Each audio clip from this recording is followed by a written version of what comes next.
só. Essa semana, acho que talvez um dos principais pontos de destaque do Morning Show foi o momento que nós repercutimos diversos casos de brasileiros que viveram verdadeiros pesadelos, tá? No exterior, em busca de oportunidades profissionais e caindo ali em golpes e entrando em rotas de tráfico humano, enfim, uma loucura completa. E hoje nós vamos falar com a mineira Marcela Vinhal, de Carvalho. Ela é maquiadora, foi lá realizar o sonho de turistar em Paris, capital francesa. Até que esse sonho, pessoal, virou um baita de um pesadelo. Isso porque a Marcela foi vítima de uma tentativa de estupro e assalto no quarto onde ela estava hospedada. E, evidentemente, a história viralizou.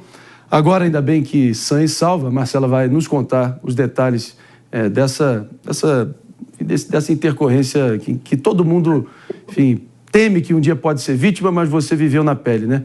Tudo bem, minha querida? Obrigado demais pela presença aqui, à disposição de passar o seu relato adiante, até para nós brasileiros percebemos que não é só, como o PP vinha dizendo aqui antes do programa, quem acha que é só o Brasil que está esse bang-bang, essa selvageria toda, aí que entra realmente o nosso complexo de vira-lata e percebe que não é bem assim e que em lugares improváveis como Paris também está acontecendo esse tipo de pesadelo. Bom dia.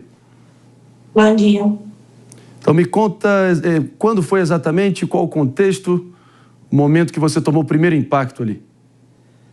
Então, inicialmente, dia 4 de novembro, eu fui para Paris. Agora sim, fica tranquila. Eita. Você fica à vontade, Marcela, enquanto você vai só fazendo o enquadramento correto aí da câmera, fica lá vão ter, e eu já vou acionando aqui, talvez o nosso David Tassi, por que não?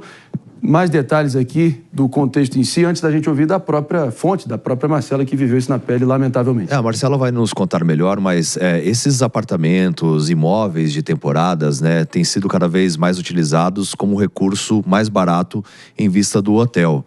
Não só aqui dentro do Brasil, mas também no exterior. E aí a gente vê episódios de filmagens que são feitas por meio de câmeras escondidas e agora até mesmo essa tentativa de estupro que ela sofreu. Então, assim, realmente cabe a reflexão sobre as plataformas e até mesmo a implementação de medidas para que isso não aconteça, né? Porque realmente muitas pessoas têm recorrido a isso, mas precisa também ter uma segurança maior em relação a essas locações. E, com certeza, com certeza. Minha diretora Helena, querida, já estamos aí restabelecidos com a Marcela? Já, muito em breve. Enquanto nós não chegamos até lá, eu vou contigo, Pepe, já que eu te mencionei aqui, era o tema que a gente estava trocando essa ideia antes. Essa sensação, né, de parecer que agora sim, então eu vou deixar o próprio PP complementar aqui, fazendo já a pergunta para a Marcela, que agora sim está em definitivo com a gente. Marcela, você nos ouve bem? Escuto sim. Vamos que vamos, então. Vamos deixar, claro, fica à vontade aqui, contar um pouco da sensação de horror que você viveu aí, o primeiro impacto, o contexto, quando, aonde? Inicialmente, no dia 4 de novembro, eu fui para Paris sozinha. Fiz alguns outros países e voltando da Holanda, algumas amigas minhas também passavam por Paris e a gente decidiu se juntar para alugar um Airbnb. Alugamos um Airbnb e estávamos lá. Eu estava passando um pouco de mal por causa das baixas temperaturas de Amsterdã. E no dia 16 de novembro, duas amigas minhas decidiram ir até o shopping, enquanto eu e outra amiga ficamos no apartamento. E esse apartamento era super seguro, com duas portarias, uma com senha e a outra portaria, número 2, só liberaria com interfonando ou com a própria tag do prédio. Essas amigas se desentenderam, decidiram voltar sozinhas para o apartamento, separadamente. E quando a primeira chegou na porta, ligou, perguntando a senha. Eu falei a senha para ela, ela interfonou, eu autorizei a entrada, ela subiu.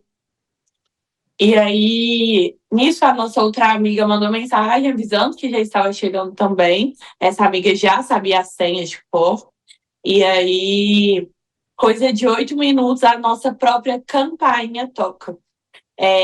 Essa amiga que tinha acabado de chegar se levanta, abre a porta, e no momento que ela abre a porta, o Airbnb é invadido por 7 homens armados. e de forma muito violenta. Eles pegam eu e minha amiga que estavam no sofá, arrancam nossas joias, puxam a gente pelo cabelo, levam a gente para o quarto, sempre pedindo por dinheiro. Perceberam que a gente era latina, então falavam La Plata, La Plata, La Plata. Rasgaram minha roupa de fora a fora e perguntaram sempre cadê o dinheiro e pedindo sempre silêncio. Um estava armado, apontou a arma na minha cara, e assim que ele foi engatilhar e apertar o gatilho, essa arma cuspiu a bala por cima. E na hora que aquilo aconteceu, eu entrei em pânico, chorei muito, comecei a gritar muito. Minha amiga tentou me acalmar, tentou me abraçar ali para ver se eu parava de gritar e que eles fossem embora. O amigo do bandido se assustou, pegou a arma dele e começou a nos agredir com coronhadas. Graças a Deus, nesse momento, a nossa amiga realmente chega e estava na segunda portaria tocando no interfone incessantemente, porque achou que a gente não queria abrir para ela. Eles se assustaram, juntaram as coisas de maior valor e desceram correndo, abrindo a segunda portaria. Foi quando essa amiga que estava chegando notou nossas bolsas, a tiracolo deles, subiu correndo e só assim a gente saiu do estado de pânico. E aí eu pedi para que as meninas vestissem... Posso fazer uma questão só? Uma questão, Marcela, pode, lógico?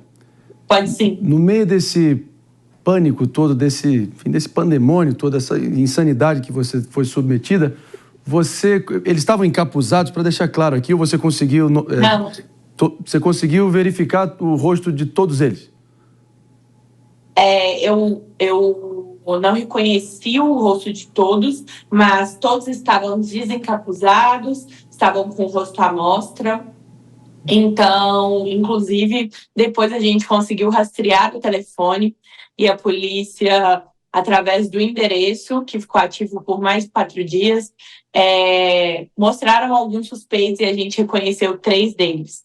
Mas a polícia parisiense não quis fazer nada e falou que se a gente quisesse ir até lá, a gente poderia ir sozinho. É isso aí que realmente todo mundo... É revoltante só de pensar que as autoridades parisienses aí limparam as mãos e não quiseram realmente resolver esse negócio. Palumbo? Não, absurdo. Primeiro, minha solidariedade, é um crime gravíssimo, o roubo, a tentativa de estupro, e realmente a gente fica revoltado quando a gente vê que uma vítima procura a polícia e ela simplesmente dá uma resposta estúpida, é uma prevaricação isso. Então eu ia te perguntar exatamente isso, você não teve apoio das autoridades francesas? Não, a gente passou de vítimas para suspeitas, ficamos quase 48 horas dentro da delegacia trancada. Eles estavam insinuando se a gente poderia ser garota de programa. E quando tudo foi provado, até porque eu postava 24 horas de todo o meu dia a dia dessa viagem, que eu sou casada, que eu tenho filhos, a minha empresa, eles pediram desculpas e só assim levaram a gente para fazer o exame de corpo de delito. A gente só pode imaginar os momentos ali de terror absoluto, quando um desses bandidos chegou a colocar uma arma na sua cabeça, né, a puxar o gatilho. Mas é importante até reforçar aqui que os seus instrumentos de trabalho ali, você teve algo em torno de R$6.000, 900 euros ali que foram furtados, né? Esse teu trabalho aí como não só maquiadora, mas influenciadora digital, que é absolutamente legítimo, né? Eu vou aqui com a nossa Jess Peixoto, Marcela, que quer te fazer a próxima pergunta. Marcela, minha solidariedade com você, eu cheguei a ver algumas outras entrevistas suas e uma coisa que me marcou muito foi a relação e a conduta da polícia francesa. Você até descreveu que eles trataram como se vocês fossem suspeitas e até mesmo as trataram como prostitutas, citando até mesmo a cor de uma lingerie como seria ali de uma prostituta. Quando a gente busca a lei, ainda mais quando a gente está num país que não é nosso, a gente quer ser acolhida, a gente quer ser respeitada, a gente tem que ser respeitada, não é porque é brasileiro ou porque é francês ou porque é russo, foi um crime que vocês foram vítimas. Aí dentro disso eu tenho 2 perguntas. Qual que foi, assim, a forma, desde o primeiro momento que vocês chegaram da delegacia, como que vocês notaram que vocês estavam sendo descredibilizadas pela polícia francesa e qual foi a relação do Itamaraty, que deveria tomar cuidado, a embaixada, o consulado, tomar cuidado com vocês em relação a isso? E nesse momento, há algum tipo de acompanhamento desse caso, se está tendo investigação ou não? E mais uma vez, toda a minha solidariedade. Obrigada. A partir do momento que eles chegaram no apartamento, eles começaram a analisar as coisas, estava tudo muito revirado. E aí, uma necessaire com remédio, eles abriram para ver o que tinha dentro. E junto a 1 milhão de remédios, tinha um remédio de candidíase, uma pomada.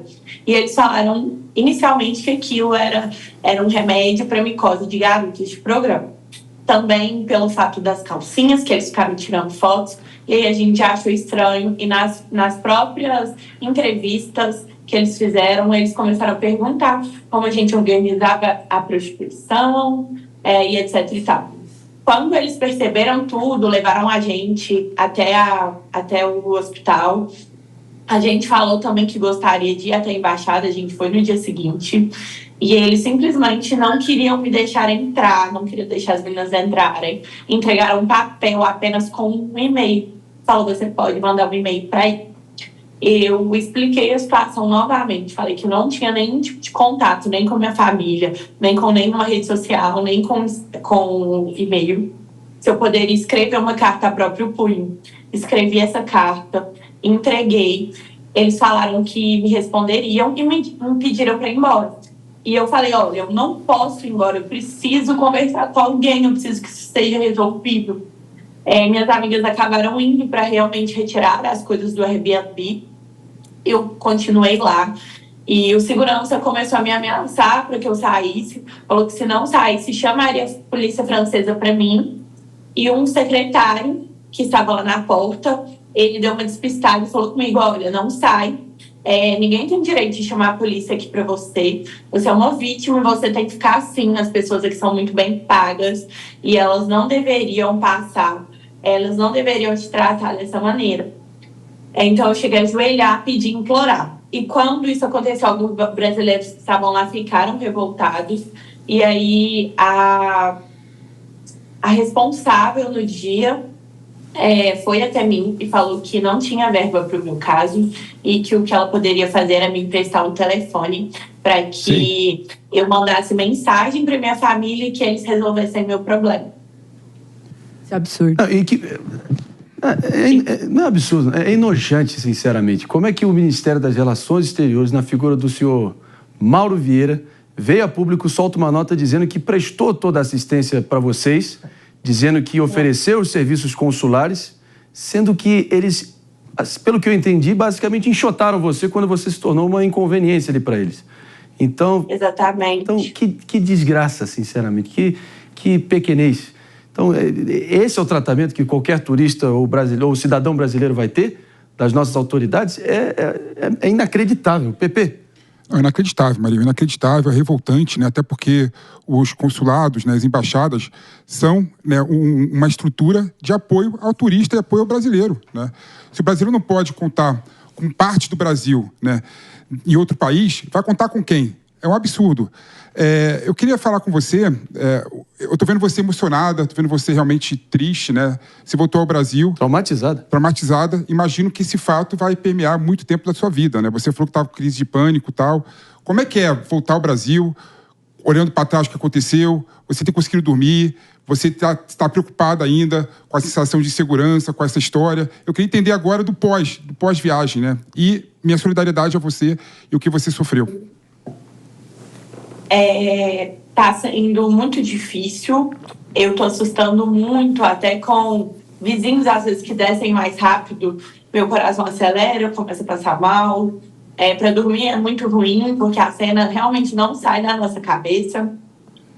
Também eu tive muita resistência para falar sobre. Minhas amigas realmente que apoiaram para que as medidas fossem tomadas, para que os órgãos responsáveis sejam cobrados, mas tem muitos comentários ruins, insinuando sobre algumas coisas, pessoas que não me conhecem, não imaginam que eu sou filha, eu sou mãe, eu sou casada, eu sou maquiadora. Então, esse tipo de comentário anda me abalando. Eu ainda tenho medo, mas eu realmente espero que a justiça seja feita. O Itamaraty soltou notas, assim como o Airbnb, falando que prestaram assistência, mas eles não prestaram nenhum tipo de assistência. Inclusive, eu tenho provas documentadas e testemunhas oculares sobre o ocorrido. E eu acho que o mínimo não é nem dinheiro, bens materiais. Eu acho que o mínimo é um pedido de desculpa por tudo que a gente passou e está passando ainda, porque é uma coisa que não vai apagar agora. Muito pelo contrário, né? Vai ser uma cicatriz aberta aí na cabeça de vocês por muito tempo, mas o tempo realmente sara tudo e a gente não pode deixar esse pesadelo de vocês ser em vão e que realmente haja uma mudança radical na forma de tratar os cidadãos brasileiros aí mundo afora, nesse canal diplomático. Antes da gente seguir adiante, ainda tem outros elementos dessa história toda que a gente quer entender com precisão, Marcelo. Vamos com o nosso David de Tarso. Pois é, Marcela, eu vi você relatando sobre o Airbnb, a nossa produção também entrou em contato com a companhia, né, já que você locou o imóvel por lá. O Airbnb disse o seguinte, abre aspas, leva o caso como esse muito a sério, reembolsou integralmente a reserva e continua a oferecer suporte à hóspede. Eu gostaria que você comentasse também se esse suporte realmente tem sido feito, como você relatou, disse que não, né? Não, desde o primeiro momento eles falaram que só a equipe de segurança que poderia realmente resolver o meu problema, e essa equipe de segurança entrou em contato 3 dias depois do ocorrido. Esse estorno, segundo eles, foi feito, eu recebi um e-mail há 2 dias atrás, durante a noite, que eles fariam um reembolso integral, mas esse reembolso não foi feito ainda. E também nenhuma mensagem chegou junto com ele. A única mensagem era: devido ao ocorrido, estamos reembolsando sua reserva do valor total. Marcela, esse caso aí, para mim, ele é muito triste, né? Porque mostra claramente a falta de empatia, né? O dono do Airbnb, pelo que consta, pediu o imóvel de volta e antecipou, né, o fim da sua estadia. Foi isso? Não, na verdade, quem pediu foi o próprio Airbnb. Porque a gente ligou relatando o que aconteceu, pedindo alguma providência para que nos realocassem, para que nos devolvessem um dinheiro, que eu conseguisse alugar um hotel, alguma coisa. E eles simplesmente cancelaram minha reserva. O dono do Airbnb, no dia que a reserva foi cancelada, foi até lá. Já era tarde da noite, era 10 horas. Ele falou assim, olha, fiquem aí, saiam apenas de manhã, se vocês quiserem. Eu gostaria de reembolsar vocês, mas quem pode fazer isso é o Airbnb. E é o que eu falei, cabe à polícia francesa investigar sobre as questões, a quebra de segurança que foi feita no prédio, no apartamento, o dono, os vizinhos e tudo mais. Recapitulando, então, a linha aqui, principalmente se tratando de uma plataforma que muita gente utiliza. Vocês foram vítimas e aí, a partir disso, vocês pediram reembolso ou devidas providências de segurança e o Airbnb cancelou a reserva e expulsou vocês. Não foi o proprietário do apartamento, teria sido a agência do Airbnb que fez o cancelamento e pediu para vocês saírem. Exatamente. É absurdo isso mesmo. Em tantos Eu sei casos que a bancada toda está revoltada aqui, eu sinto, tá nítido. Itamaraty, dá uma nota aqui para... Aliás, já estou até entrando em contato com o meu jurídico aqui para a gente pedir informação, porque isso é absurdo. Eles estão lá para atender a população, para atender as pessoas que precisam. Não é possível dar uma nota mentirosa como essa e a gente ficar quieto. Não, mas é que eu falei, falta de empatia. Empatia de todo mundo. A polícia faltou empatia pelos serviços consulares do Brasil, né, em Paris. Falta empatia no mundo, cara. E a cultura da desconfiança, infelizmente, impera, né? A gente acha que o outro vai te enganar, a gente acha que o outro está errado. Ou seja, é um absurdo. Quando a gente vai poder ter empatia pelo próximo? Então, esse caso, para mim, é um caso de falta de empatia de todo mundo. E de mentira. De mentira. Porque o Itamaraty não tem direito de mentir, jogar uma notinha assim para agradar a imprensa. Tipo assim, ó, cala a boca, imprensa. Não me cobre mais nada porque a gente prestou todo o apoio. E aí vem a vítima, porque ela é vítima. E desmente. Não, isso vale até no é claro que essa vítima está falando a verdade. É lógico que ela está falando a verdade. E se fosse no Brasil, vamos lá. Né? Nos momentos que realmente diferenciam os homens dos meninos, as mulheres das meninas, é no momento que onde realmente tem os seus cidadãos que elegem vocês, os nossos representantes, que fazem todo uso da máquina do governo, nesse caso especificamente o Ministério das Relações Exteriores no Itamaraty, que deveria ser um grande celeiro de diplomacia, né? Mas não é para ficar só indo nas grandes convenções internacionais e ficar ajeitando a lapelinha um do outro e emitindo grandes notas. Não, é nessa hora aí que o cidadão que paga essa conta toda está realmente com medo sendo espetado e está aí na rota de várias facções criminosas mundo afora. Isso vem desde a omissão criminosa, eu diria, do Itamaraty, com aquele refém brasileiro lá nas catacumbas do Hamas, que era israelense brasileiro que foi deixado à própria sorte, morreu, sem nenhum pio depois. A gente vê todos esses brasileiros aí amargando aí infernos na terra, ali no Sudeste Asiático, e tendo agora a Marcela Carvalho tendo que lidar, e as suas duas amigas, com esse pesadelo que vai deixar uma marca assim difícil de apagar na consciência de vocês. Mas, assim, de coração, todo o apoio imaginável, você pode ter certeza que a tua revolta é a nossa a partir de agora, e a gente vai aproveitar a influência que esse microfone da Jovem Pan com certeza tem para poder, talvez, chegar esse recado muito bem dado para as autoridades mudarem esse estado de coisas que é inaceitável. Tá bom, Marcelo? Muito obrigada. Nós que agradecemos aí a disposição. E é brincadeira, né, Paulo? Enfim, absurdo. David, concluindo, a gente vai para o break. Eu só fico pensando assim, se fosse no Brasil, porque quando turistas vêm ao Brasil e sofrem com qualquer tipo de situação, como assalto, por exemplo, que é menos grave do que estupro, ganha repercussão internacional. E aí, quando acontece um episódio desse na França, as autoridades nem se prontificam a ajudá-la. Então, Coloca ela assim, como mentirosa. exatamente, é um absurdo completo. Que fique claro, né? Enfim, tem aquela reflexão que o PP colocou. Aconteceu Nós na não bela defendemos Paris. os nossos. Nós não defendemos os nossos. É isso que é essa a mensagem que o Itamaraty está passando. Não, e ontem nós Jorge, tivemos desde uma o início mãe. do governo. Ontem Há a um gente tempo. teve uma mãe aqui falando que não teve a devida assistência também prestada. Hoje, de novo. Pelo amor de Deus, né? O consulado é só jantarzinho caro? Então vai contigo, o PP, concluindo, dando números finais desse bloco aqui, a gente vai para o break. Não, rapidamente, Marinho, para você ver que a cultura da insegurança está uma coisa do mundo todo, não é só no Brasil, não. Claro que no Brasil pode ter uma dimensão pior, mas não existe lugar seguro no mundo por culpa da desigualdade social e econômica e outras questões envolvendo o mundo todo como um todo. Paris, cidade olímpica, né? A cidade da luz, ainda sendo palco desse tipo de selvageria. É uma desgraça e a gente tem que mudar esse estado de coisa.